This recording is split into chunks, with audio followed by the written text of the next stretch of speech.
Alright, with this barbarian, we set out to make a character that never misses, although that's impossible because you can only hit 95% of the time, max. So we went with Breath of the Dying, Crafted Blood Gloves, Dual Raven Frost, Nosferatu's Coil, Gore Rider, Death, Atma Scarab, Enigma, Ariet's Face, Dual Heart of the Oak. Then we got Torch and Annie, Geeds, bunch of small charms with either resistances, max damage, attack rating, things of that nature just to pump up our chance to hit the enemies. Now with the way that melee characters work in this game, your character level's factored in, so I'll be able to get up to a 95% chance to hit Bale once I level up, but currently as it stands we only have like an 89 to 91% chance. But then after that's factored in, there's also Bale's block chance, which is like 75%. So even after we hit that hit check, if we pass the hit check, 91%, so only 9% of the time we're going to miss. Okay, cool. But then 75% is going to get blocked, so only like 25% of our hits are actually going to go through, even when we have crazy attack rating, which is just kind of comical to me. Here's our character screen. We just pumped a ton of dexterity with this character.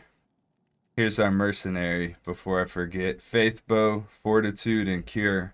I'm using Enigma to teleport so that I can keep that Fanaticism aura on me as much as possible, as well as the cleansing aura from the mercenary's cure. So that's the reason why I teleport. I did try this with like Chains of Honor, Fortitude. It's cool, but you're constantly outrunning the mercenaries, so you're not even really benefiting from their aura without being able to teleport and reset their positioning. So as far as the skills, we maxed out battle orders, maxed out axe mastery just to get more attack rating and everything. 1 point at these right here, increased speed and stamina. 1 point iron skin. And then we just put points into natural resistance until it started getting diminishing returns, which for me was level 7. And then maxed out Frenzy to get as much attack rating as we could from it. Maxed out Double Swing to get more damage out of it. We didn't have enough to max Taunt to get more damage, but that's fine. You know, we got this maxed out, we got that maxed out. Definitely had to get the 1 point Berserk for the physical immunes and stuff like that, and then 1 point Whirlwind just because it's convenient for taking out targets that, you know, when there's just a lot of density in a big area, it's just faster for clearing than Frenzy is. So, you know, we maybe could have, if we really were feeling like we wanted to do, you know, a little bit more damage, we could have had a lower health pool with battle orders. But I felt like I wanted to compensate for the low vitality, so I had to have a high level battle orders. So we could have maybe sacrificed some of that, maybe not even done increased speed and stamina, and then put more points into taunt in order to get, you know, 8% damage. Basically to get 160% increased damage on our Frenzy, which wouldn't have honestly been that much. It would have been basically like wearing Laying of Hands, essentially. It wouldn't have been a game changer necessarily. I kind of like the way that I decided to distribute the points here, but tell me your argument for why it sucks. Go do a Bale run real quick. Now, Atma Scarab honestly isn't really necessary on Players 1. I might actually benefit from High Lords. But as you increase the player count and for the bosses and stuff, getting that amp damage going on them is just really convenient. And this particular barbarian doesn't have Hork, just because the whole purpose of this is just the fun of the gameplay. Just speeding through levels, taking things out really quick. One of these has got to be an elite. Yeah. So some people might say, oh man, it's not a barbarian without having Hork. I guess it's all just preference at the end of the day. You know, you can make the character so many different ways. You can make the same exact character literally with grief, with dual grief, and it's going to be easier in terms of like requirements. It's easier to get your hands on two 5 open socket phase blades, make 2 griefs rather than even just finding the bases for these. I think this is more style points. The grief's gonna perform better. One thing that this does have though with the Berserker axes is they do have higher range value than grief. Grief has a 1 range value, and I think these have a 2, maybe a 3. So the whirlwind actually hits in a wider radius. But it's not so big to the point where it's almost not noticeable within the gameplay. It might even be more noticeable with like hitting something with Berserk or something. Or maybe even Frenzy might be more noticeable, the difference. But, you know, even with something like Grief, it's easier to hit your increased attack speed breakpoints and things like that. But at the same time, you know, I just like the look of the 2 axes like that. I like to use Whirlwind though when I can for certain situations, because as much as Frenzy is like a multi-target attack, it's also kind of more so a single target attack.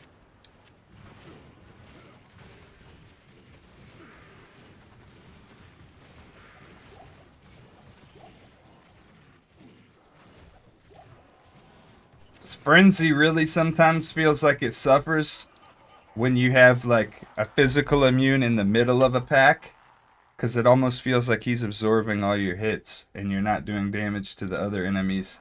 That might just be all in my head, but sometimes it feels like that. If there's like a really stone skin or physical immune or something in the middle, that's insane that he did that right off the bat. That's actually crazy. I'm pretty sure this is the real one though.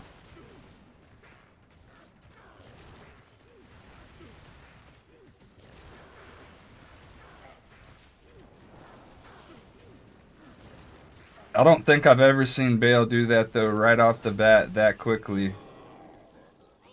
Nice little Oculus for the video. Oh man, it's laggy.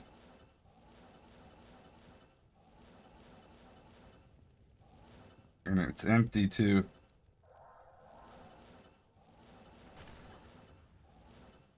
Wow. Why is it? It's desynced as fuck. Holy moly, it's desynced. It is desynced in here. I'm going straight to Bale. I'm not messing around with all this other shit.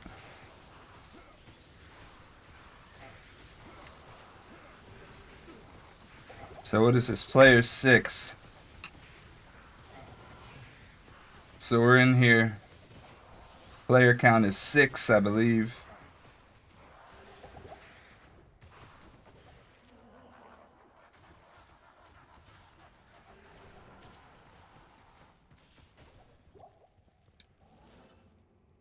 Alright. The desync is crazy. I'm not even gonna bother with Whirlwind in this particular lobby. Holy. The level of desync is actually like so high to the point where I literally will just stick to Frenzy and let it target for me, since literally moving around in this lobby for whatever reason. So this is player 6. Moving around in this lobby for whatever reason feels really, really desynchronized, because somebody in this lobby is from like really, really far away, wherever they are.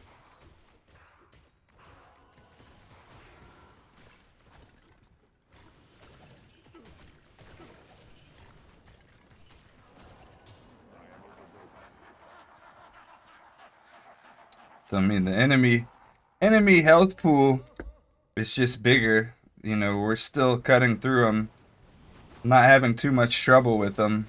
You know, they just take a little bit longer to knock them over.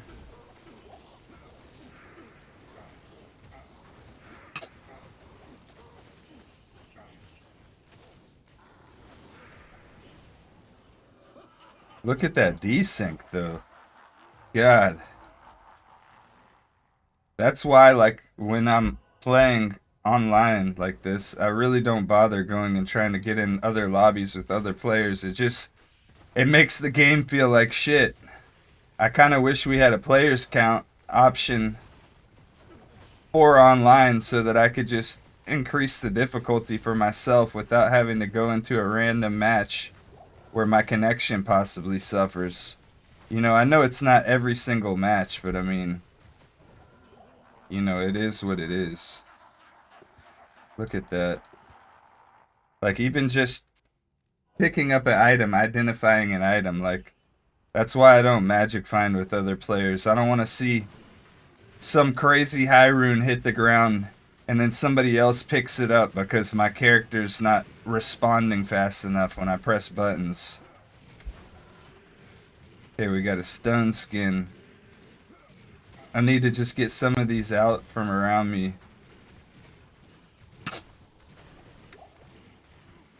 That's a berserk.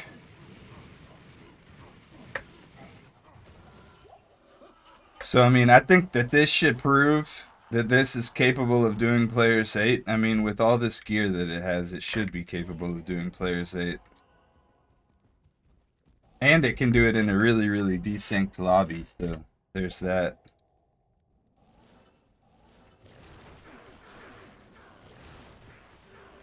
There we go. Let's just whirlwind him while he's decrept or not. Might as well just hold the button down. Let the AI aim for us instead of worrying about desync and trying to control things.